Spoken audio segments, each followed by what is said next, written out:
우리 함께 볼 말씀은 창세기 38장 1절부터 6절의 말씀입니다. 창세기 38장 1절부터 6절 말씀을 우리 합독하도록 하겠습니다.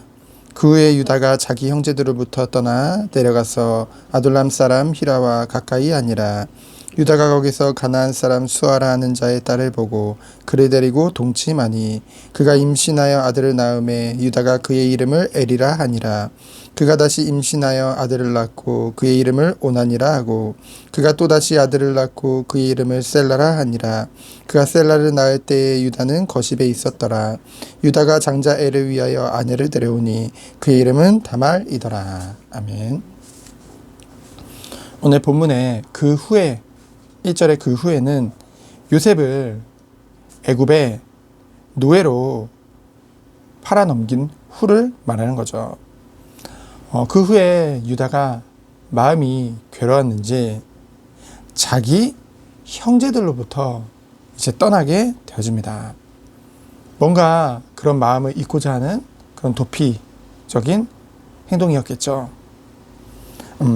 자기 형제들로부터 떠났다는 것은 아버지의 집을 떠났다는 거죠. 그 야곱의 집은 그냥 한 가정 정도가 아니라 바로 하나님의 택한 가문이요. 믿음 공동체, 신앙 공동체였죠. 지금으로 말하면은 성도들의 모임인 교회를 떠났다고 볼 수도 있을 것입니다. 교회에서 그 영적인 자리에서 멀어진 것이죠. 그리고는 어떻게 했습니까? 그 결과로 아둘람 사람 히라와 가까이 지냈다고 했죠. 아둘람 사람 히라는 바로 믿지 않는 자입니다. 불신자를 말하죠. 하나님의 언약의 백성이 이제 불신자와 가깝게 지내게 되어진 것입니다. 물론 우리가 세상을 살다 보면 불신자들과 일을 하게도 되고 가까이 지낼 수도 있죠. 하지만 이것은 친구가 되어졌다는 것은 사실은 우리가 불신자들과는 잘 지낼 수는 있지만은 정말 영적으로 깨어 있다고 한다면은 그들과 친구가 될 수 없다는 것은 우리가 볼 수 있죠. 왜요? 완전히 다른 가치와 다른 기준을 가지고 살고 있기 때문에 결국은 불신자와 가까워지고 세상과 가까워졌죠. 그러니까 어떻게 됐습니까? 영향을 받게 되어지는 거예요.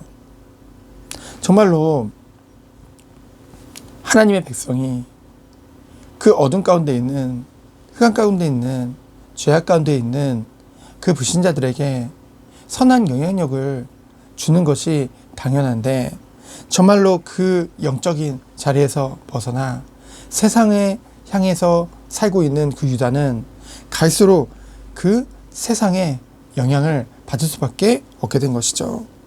그래서 하나님이 원하시는 것보다는 육신이 자기 마음이 원하는 것에 따라 그 가나안 이방 여인을 아내로 맞이하게 되어집니다. 거기서 세 아들을 낳고 큰 아들에게 본인의 삶이 나름 만족했는지 어떻게 합니까? 똑같이 가나안 여인 다말을 데려다가 며느리로 삼게 되어지는 것이죠. 아들로 하여금 자기와 같은 길을 걷도록 그렇게 유산을 남겨주는 것입니다. 큰 아들이 태어나고 장가갈 나이까지니 꽤 오랜 시간 이렇게 보낸 것 같아요. 그래서 오늘 이러한 유다의 그런 삶을 통해서 우리는 무엇을 깨닫게 되어지나요? 바로 첫 번째로 영적인 자리에서 멀어지면 어떻게 됩니까? 세상과 가까워질 수밖에 없다는 것이죠. 왜 그렇습니까? 그 영적인 자리에는 성령이 역사하시죠. 그 안에 하나님의 은혜가 충만하게 되어집니다. 그 안에서 하나님 주시는 힘과 능력과 말씀을 공급받는 사람들은 정말 세상에서 살지만 세상에서 구별되어지는 축복을 누리게 되어지죠. 결국은 그리스도 안에서 나를 놓치지 않는 거예요. 하지만 그 영적인 자리에서 떠나면요, 시간이 지나면 지날수록 처음에는 괜찮아 보이지만은 갈수록 세상과 가까워질 수밖에 없고, 그 세상에 편만해져 있는 그 죄의 유혹을 이기지 못하는 것입니다. 그래서 그 세상에 하나님의 선한 영향력을 주기보다는 세상에 영향을 받는 자로. 근데요, 중요한 것은 그 안에서요, 후대는 더 큰 영향을, 몇 배는 되는 더 큰 영향을 받을 수밖에 없게 되어지는 것이죠. 그래서 결국은 두 번째로 기준이 흔들리고, 결국은 흔들리는 것 정도가 아니라 기준이 완전히 세상의 것으로 바뀌게 되어지는 것입니다. 그래서 우리들은요, 그 영적인 자리에서 끊임없이 하나님의 말씀을 통해 그 성령의 역사심 속으로 들어가셔서 정말 바른 정체성과 분명한 하나님의 자녀의 축복과 그 안에서 기준이 굳건하게 세워져야 될 줄 믿습니다. 그러면서 우리들은 마지막으로 그 안에서 어떤 유산을 남겨야 되나, 그것을 우리는 늘 기도해야겠죠. 결국은요, 자녀에게 무엇이 전달됩니까? 삶을 통해서 전달되어지는 것입니다. 말로써 전달될 수도 있지만은 가장 중요한 것은 삶을 통해. 그 유다의 아들을 보세요. 그 아내를 데려다 줬는데 이미 너무나도 죄악이 가득해서 너무나도 악해가지고 어떻습니까? 하나님이 그냥 그 자리에서 죽여버리게 되어지거든요. 결국은요, 더 큰 죄악에 빠질 수밖에 없는 것이죠.